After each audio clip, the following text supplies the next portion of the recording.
From Interior Alaska's most trusted news source, this is the Fbx Evening News Weekend Edition.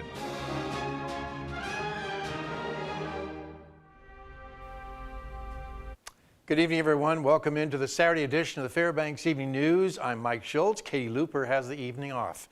Our top story tonight, testimony wrapped up Friday afternoon in Fairbanks Superior Court in the post-conviction case of the Fbx Four.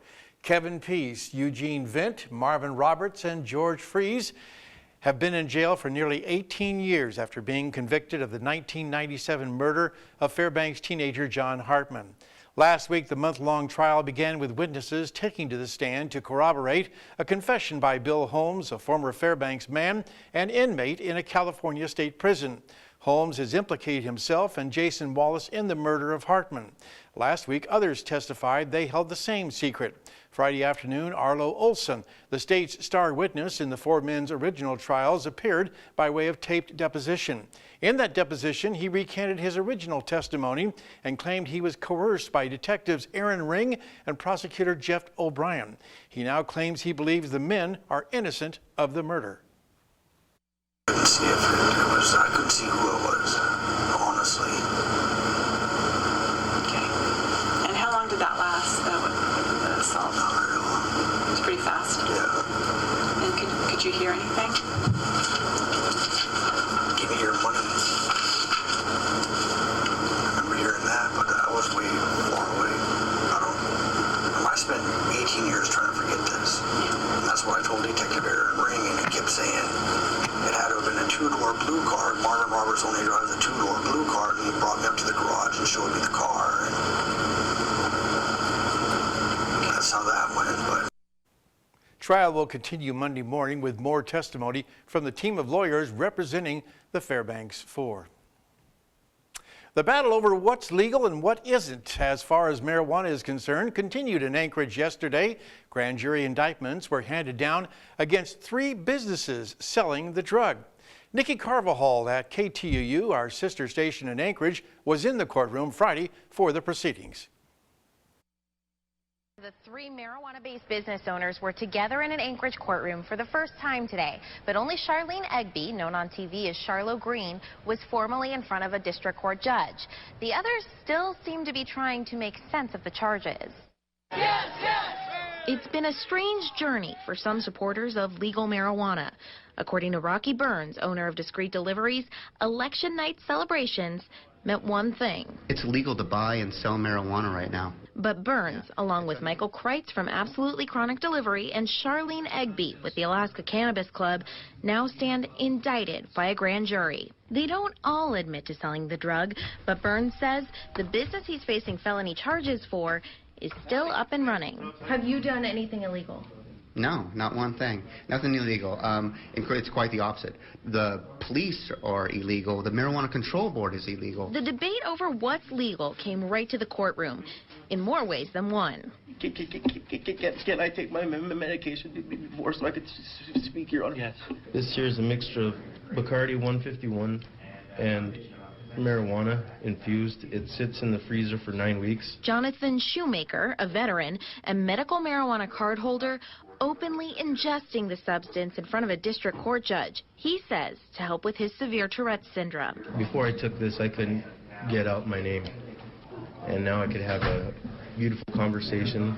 I could go take my kid to Chuck E. Cheese. I could be in public. Without this, I'm a prisoner in my own home. According to Anchorage Police Chief Mark Mew, APD's raids of the businesses in September came after months of them openly violating the law. There were critics on one hand saying, you know, we should leave these people alone. Why are we wasting public resources, chasing them down? All this is supposed to be legal. Of course, that's not correct, but necessarily. Mew says many of the people who wanted police to step in were pro-marijuana themselves, but they were waiting for sales to be legal and business licenses to be granted. The Marijuana Control Board says what's legal right now is personal possession and cultivation, not commercial sales. But as the case moves forward, Superior Court arraignment, October 13th. The rules and laws are still being written. When we come back, a North Pole man is charged with assaulting his 14-year-old daughter. We'll have the details Also, it's time to spotlight another one of the 21 agencies that make up the United Way of the Tanana Valley. Those stories and more when we return. Stay with us. Welcome back. A North Pole man has been arrested on charges of felony assault, accused of injuring his 14-year-old daughter. 47-year-old Wesley Nigel is charged with felony third-degree assault and 3 counts of violating conditions of release. The arrest came after school officials notified state troopers that the girl had shown up for class with visible injuries. According to court records, the girl told officers her father slapped her after accusing her of stealing money from him. On October 4th, state troopers responded to a residence in the area of Goldstream Road to investigate a reported assault. Troopers interviewed a woman who said that she had been assaulted by a person with whom she had a domestic relationship several times between September 1st and October 4th. On October 5th, troopers contacted 57-year-old John Hume of Fairbanks and arrested him on charges of felony and misdemeanor assault, kidnapping, and coercion. He was booked at the Fairbanks Correctional Center. The U.S. House of Representatives has passed the Native American Energy Act. The bill speeds up energy development on tribal lands by requiring the Secretary of the Interior to act on appraisals of whether a project would benefit a tribe within 30 days and reforms the judicial review process for tribal energy projects. The bill was introduced by Alaska Congressman Don Young. The Department of Interior has developed extensive rules for the approval of leases of Indian lands and is planning to add duplicative hydraulic fracturing regulations to this list. The rules often trigger reviews, lengthy appraisals, and expensive applications for permits to drill, and also numerous other layers of bureaucratic review, often involving multiple agencies. The judicial review provisions are crucial for Alaska Natives whose ability to develop their own land settlement lands have been abused by special interest groups filing lawsuits. The bill streamlines federal permitting and increases tribal control over the energy and other national resource development on Indian lands. Well, the United Way campaign is now underway, and it's time for you to select your agency you would like to contribute to. Tonight, we spotlight another agency of the 21 in the United Way. The Breast Cancer Detection Center, or BCDC, was established in 1976. Since then, the center has provided mammograms to women regardless of their ability to pay. Odette Butler has been the executive director for the BCDC, and she says the United Way plays a major role in the success of their agency. Their monies have gone into operating maintenance agreements that average anywhere from $41,000 a year for one piece of equipment, times 2. And again, the fundraising, the getting together with the other member agencies and feeling like we're part of this together, the 21 member agencies, just the sense of camaraderie and just the feeling that we're all in it together, that is what is most appreciated by me, I think, as part of being a member agency. What is it that makes Odette most proud of the accomplishments of the Breast Cancer Detection Center? It became real for me this past summer when I was making a presentation actually to Ketchikan we brought the truck down and to let them know what we were doing. It became real when there was all this clapping for us seeing 140 patients in Kloak. And then I turned around and I said, we saw 5 patients in Whittier, and that is where we found the cancer. So that's why those numbers are so important to us, and us getting to, no matter where it is, if we can get there, we will try our best to get there. In her time with the Breast Cancer Detection Center, what does she feel is her most rewarding and fulfilling moment? I don't have to search too far back. The most recent memory is from this very last gala that we just did. This last gala has helped us bring people together. We always bring survivors together to the event to honor them. And I'm really just getting really proud of the fact that we're being seen as a worthwhile investment, and we're helping a lot of people. The United Way campaign is now underway, and your donations are very important to these 21 agencies. Mike Schultz reporting. Well, Mike Fussel's up next with the latest sports action. Playoff football kicked off for the interior teams today. Also, the Ice Dogs are back in town. That's up next with more after this break.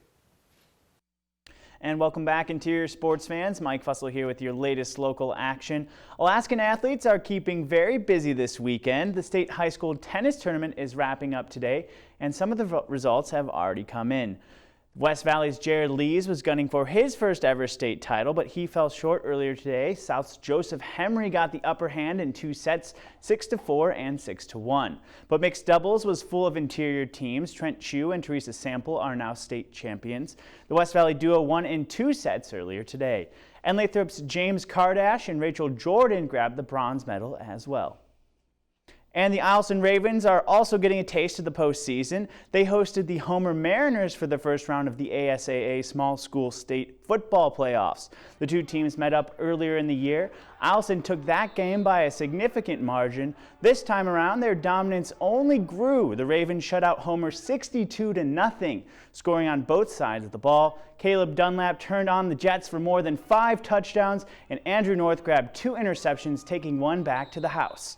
Any Mariner momentum was often washed away by a number of penalties. The Ravens advance to the state finals. They take on the winner of the Barrow and Nikiski game in Anchorage next weekend. It's a great feeling to go back to state. Hopefully we get down there, execute, and do what we do. I think it was working. We were just moving our feet, driving our feet through the blocks. We're running past blocks, and Lions the real MVP of the day. And other Interior high school football teams packed their bags in hope of keeping their postseason dreams alive. North Pole traveled to Kenai for the first round of the medium schools playoffs. The Cardinals and Patriots met up several weeks ago. The fate of North Pole would be the same though. The Pats fall to the Cards 74-6, and the West Valley Wolfpack was up against East Anchorage earlier today. The Pack couldn't get anything going against the T-Birds. East wins it 49-0. Railbelt top seed Colony would also get nixed from the championship bracket, losing to Diamond 34-26. Lathrop plays West Anchorage at home tonight. Check back at 11 or follow us on Twitter for the results of that game. And the Fairbanks Ice Dogs are finally playing at home after a 10-game road trip. The Dogs welcomed the Kenai River Brown Bears to the Big Dipper last night. Mark Sullivan got the action started for Fairbanks less than 3 minutes into the game. Sullivan would be the lone scorer of the first period. Liam Sturtzinger, though, would mount another one after the intermission, but Kenai River would soon answer back. This hemming and hawing left the score at 2-1 Ice Dogs going into the final period, and that's when the Dogs would go off. Logan Coombs would find the back of the net for Fairbanks, but Caden Cahill went on to tally 2 goals in P3. The Haymaker third period made a huge dent on the scoreboard, leaving the final at 5-2, with the Ice Dogs taking the win.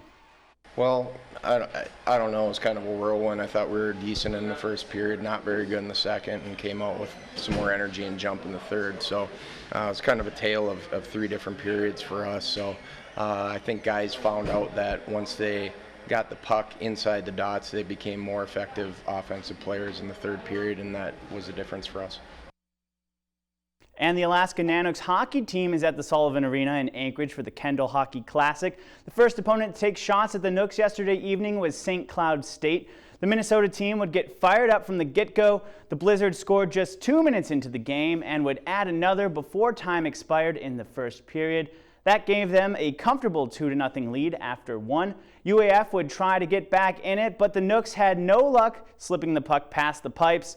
St. Cloud would get one more by the final whistle and shut out the Nanooks 3-0. Alaska now starts their regular season record in the loss column at 0-1. And the 18th annual Farthest North Forest Sports Festival kicked off earlier today.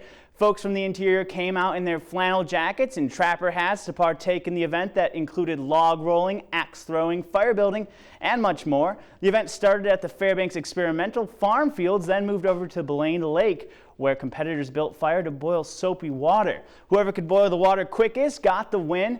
A log rolling competition took place after that. Lumberjacks and Lumberjills tried to make their opponent fall into the iced over lake.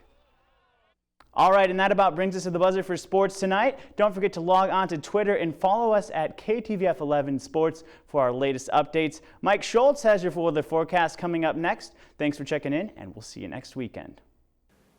Hello everyone, welcome back in, and once again it wasn't too bad of a day across the interior. Cloudy skies, chilly conditions, But all in all, not too bad. Let's check out those numbers and see just exactly what it looked like today. 36 was the high, the low last night 30. The record high 59 in 1979, 1 degree below zero in 1929. Your sunrise and sunset working out about 10 hours and 19 minutes, a loss of 6 minutes from yesterday. And as far as our Alaska weather is concerned today, well, you can see it's raining across much of southeast Alaska. Very heavy there, temperatures in the low 50s. Chilly down around the Anchorage Bowl, some showers there, showers also at Kodiak, and along the Aleutian Chain at Cold Bay, with Bethel checking in with only 37 degrees today and 38 at Nome, Barrow at 25 degrees, and Fort Yukon at 27. And as far as the lower 48 is concerned, well, you can see here temperatures around 70 degrees in Seattle, San Francisco at 71, warm again over the desert southwest at Las Vegas and Phoenix, with Denver checking in at 85 degrees, 84 degrees in Dallas, and temperatures in the 70s and 80s over the deep south and over the northeast, right around the 60s to near 70 degree. And as far as the satellite is concerned, again, looking at a little bit of moisture moving across the southeast. The folks there don't like seeing any more rain, that's for sure. Nice weather across the Central Plains, but look at all the moisture moving ashore in the Pacific Northwest. That's a major storm bringing lots of weather with it. In fact, as you can see here on the red, where the greatest impact is going to be, travel disruptions, 2 to 4 inches of rain, strong winds across the mountains, and snow level above 9,000 feet. And the overall outlook for early next week is calling for a big trough of low pressure to develop across the Great Lakes, bringing much cooler temperatures and rain there, with the rest of the country looking at lots of sunshine and dry temperatures and very warm around the Houston area, about in the 90s expected there.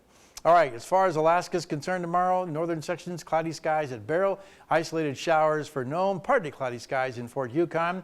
Here in the interior, we'll be looking at, for the most part, again, mainly cloudy skies, some isolated showers for Fairbanks and Haley. And over the southeast Alaska, of course, lots of rain in the forecast and strong winds gusting to 50 to 60 miles an hour. Over the southwest part of the state, it looks like rain for Cold Bay, rain likely at Kodiak, and cloudy skies in Bethel. And over the south central sections, showers are likely for Anchorage and Homer, and rain in the Valdez area. And our forecast for the remainder of the night, looking at rain, well, actually snow and rain becoming rain as the day progresses. That's actually not going to happen. We're looking mainly at cloudy skies and a few showers in the forecast. And the 5-day outlook, got this one right, looking at temperatures right around 40 degrees each day, with overnight lows near 30 degrees, and just mainly partly cloudy to cloudy skies. So no rain in the forecast or snow in the forecast. It'll be actually mainly cloudy skies tomorrow. But that's going to wrap up this Saturday edition of the Fairbanks Evening News. We're glad you could join us. Join us here 6 days a week at 6 and 11, or online anytime at webcenter11.com. From all of us here at the News Center, have a great evening and a great weekend.